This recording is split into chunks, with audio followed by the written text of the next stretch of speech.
नमस्कार, आप देख रहे हैं चैलेंज न्यूज। मैंने इनसे देखते हैं सुबह की 10 ताजा खबरें। उत्तराखंड में बस 500 मीटर गहरी खाई में गिरी। उत्तराखंड की पौड़ी गढ़वाल जिले के मंगलवार देर रात एक बस 500 मीटर गहरी खाई में गिर गई।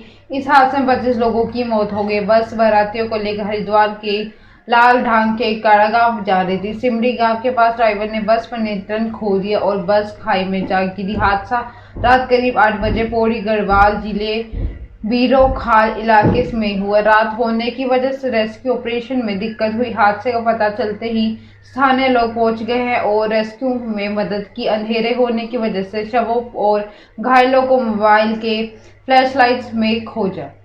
डीजीपी अशोक कुमार बताया है कि बस में करीब 50 लोग सवार थे। पुलिस और एसडीआरएफ की टीम ने 21 लोगों को रेस्क्यू कर लिया है। घायलों को अस्पताल में एडमिट कराया गया है। शिवसेना शिवजी पार्क और दशहरा रैली। आज देश भर में दशहरे की धूम है। मुंबई में इस मौके पर एक भी पार्टी की 2 बड़ी रैलियां होनी है। उद्धव ठाकरे का गुट शिवजी पार्क में रैली करेगा और बीकेसी पार्क में शिंदे गुट इसके जरिए शक्ति प्रदर्शन करेगा। साल जून में एकनाथ शिंदे की अगुवाई में 40 विधायकों ने शिवसेना में बगावत करते हुए उद्धव ठाकरे की सरकार गिरा दी। बागी गुट के नेता एकनाथ शिंदे बीजेपी के समर्थन से महाराष्ट्र के मुख्यमंत्री बन गए। तब वे शिंदे और उद्धव के बीच खुद को असली शिवसेना साबित करने की जंग छिड़ी हुई है।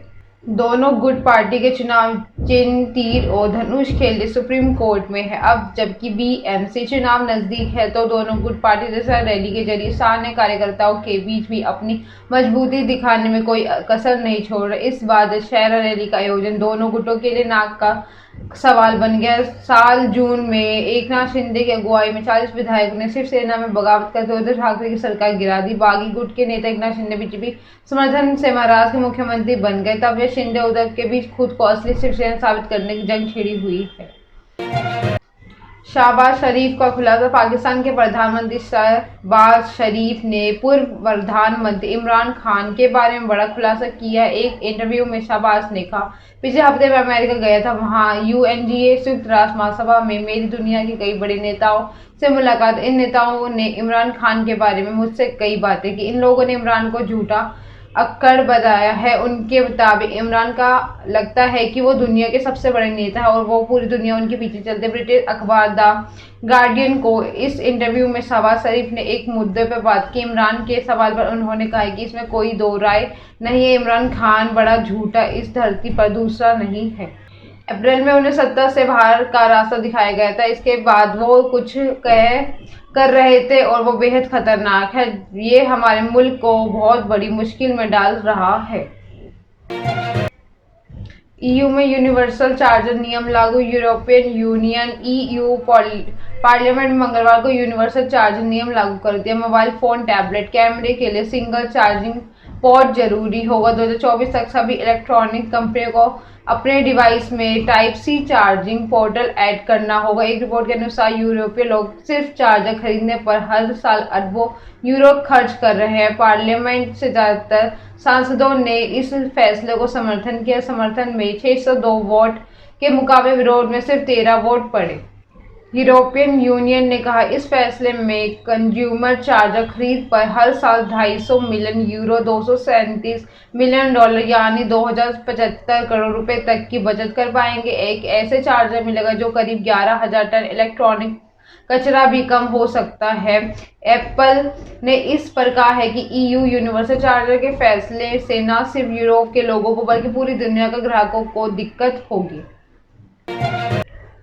नागपुर में आरएसएस का दशहरा समारोह। राष्ट्रीय स्वयंसेवक संघ आरएसएस के नागपुर हेडक्वार्टर में आज दशहरा समारोह का आयोजन चल रहा है। पहली बार एक महिला को आयोजन में मुख्य अतिथि के तौर पर बुलाया गया है। संतोष यादव को 2 बार माउंट एवरेस्ट फतेह करने वाली दुनिया की एकमात्र महिला। आरएसएस के दशहरा समारोह में केंद्रीय मंत्री नितिन गडकरी और महाराष्ट्र के डिप्टी सीएम देवेंद्र फडणवीस की शामिल है। कुछ भी देर सरसंघ चालक डॉक्टर मोहन भगवत स्वयंसेवकों को संबोधित करेंगे। आरएसएस चीफ पर हर साल दशहरा पर संघ के साल भर में आयोजन और कार्यक्रमों की जानकारी देते हैं। इसके अलावा देश भर में फैली आरएसएस 20 शाखाओं में दशहरे पर अस्त्र शस्त्र पूजन का आयोजन होगा। राष्ट्रीय स्वयंसेवक संघ जल्द ही सह कार्यवाह और सह सर कार्यवाह पद की जिम्मेदारी महिलाओं को मिल सकती है। संघ की स्थापना में 100 वीवरेस गार्ड 2025 तक राष्ट्रीय सेविका समिति में महिलाओं को संघ में लाया जा सकता है। संघ में 97 साल के इतिहास में कोई महिला इस पद पर नहीं रही। सूत्र को कहना है कि महिलाओं का प्रमुख पदों को नियुक्ति देना और संघ में सहमति बन चुकी है। इसी को देखते हुए पहली बार नागपुर में संघ के दशहरे कार्यक्रम में मुख्य अतिथि तौर पर पर्वतारोही संतोष यादव आमंत्रित किया गया। संतोष यादव पहली महिला होगी जो इस कार्यक्रम में मुख्य अतिथि होगी।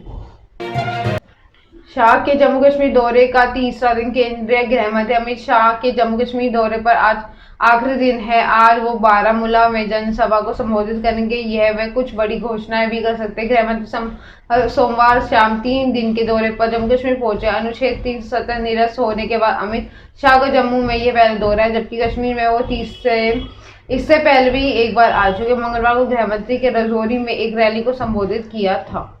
इस दौरान उन्होंने कहा है कि जल्द ही गुज्जर, बकरवाल और पहाड़ी समुदायों को आरक्षण किया जाएगा। इसकी तैयारी हो गई है। इसे लेकर कमीशन ने अपनी सिफारिश भेज दी। शाह ने कहा कि जज शर्मा के आयोग ने रिपोर्ट भेज दी और गुज्जर, बकरवाल और पहाड़ी समुदाय के लिए आरक्षण के सिफारिश की और जल्द ही दिया जाएगा। जम्मू कश्मीर के रजौरी, हंडवारा, पुंछ और बारामूला पहाड़ी लोगों की एक बड़ी आबादी। इस समुदाय के लोग जम्मू कश्मीर के 5 जिलों को 10 विधानसभा सीटों पर प्रभाव पड़ता है।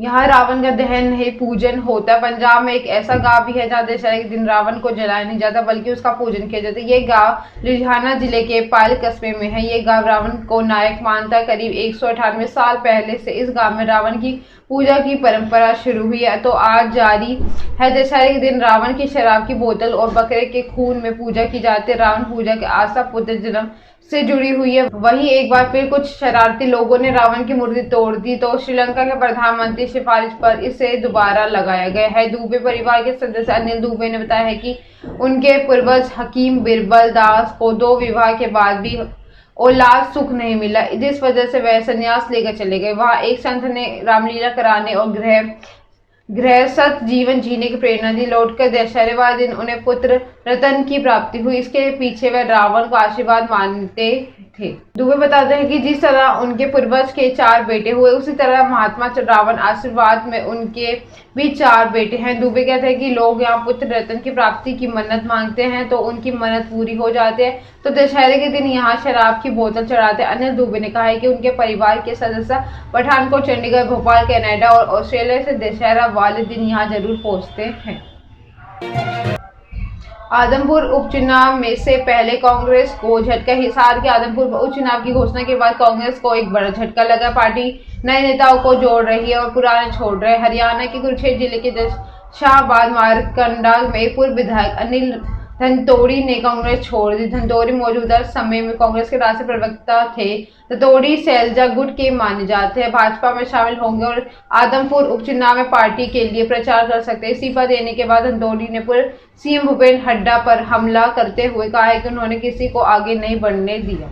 दीपेंद्र राजनीति रूप में परिपक्व नहीं है। दीपेंद्र ने कोई मेहनत नहीं की। वह जब भी एमपी बना तो वह अपने पिता के बदौलत ही बने। हरियाणा में एक कहावत है कि बढ़ के नीचे बढ़ नहीं बना करता। हुड्डा का बस चले तो सबको उड़ा दे।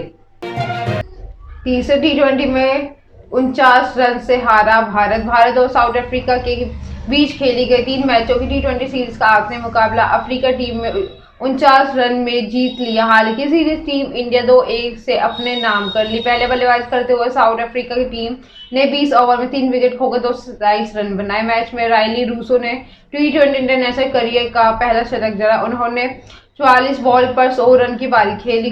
क्विंटन डिकॉक ने 43 बॉल में 68 रन बनाए। जवाब में टीम इंडिया ने 18.3 ओवर में 177 रन बनाकर ऑल आउट हो गई। भारत के लिए सबसे ज्यादा रन दिनेश कार्तिक के बल्ले से आए। उन्होंने 21 बॉल में 46 रन की पारी खेली। वह दीपक चाहर ने 17 बॉल में 31 रन बना दिए। टीम इंडिया का एक बल्लेबाज अर्धशतक भी नहीं लगा पाया। ये टीम इंडिया अपने घर में टारगेट का पीछा करते हुए 17 मैचों में पहली बार हारा है।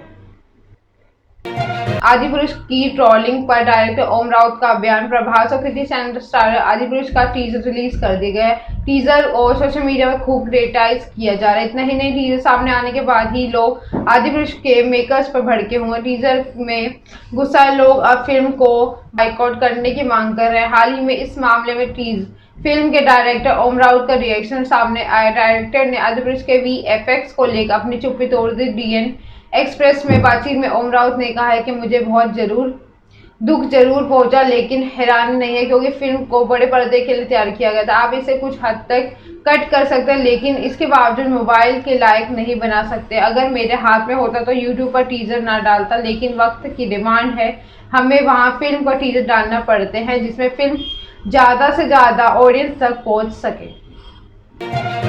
ये सुबह की 10 ताज़ा खबरें। ऐसे अपडेट्स के लिए बने रहे हमारे समाचार चैनल को लाइक करें, कमेंट करें एंड सब्सक्राइब करना ना भूलें। धन्यवाद।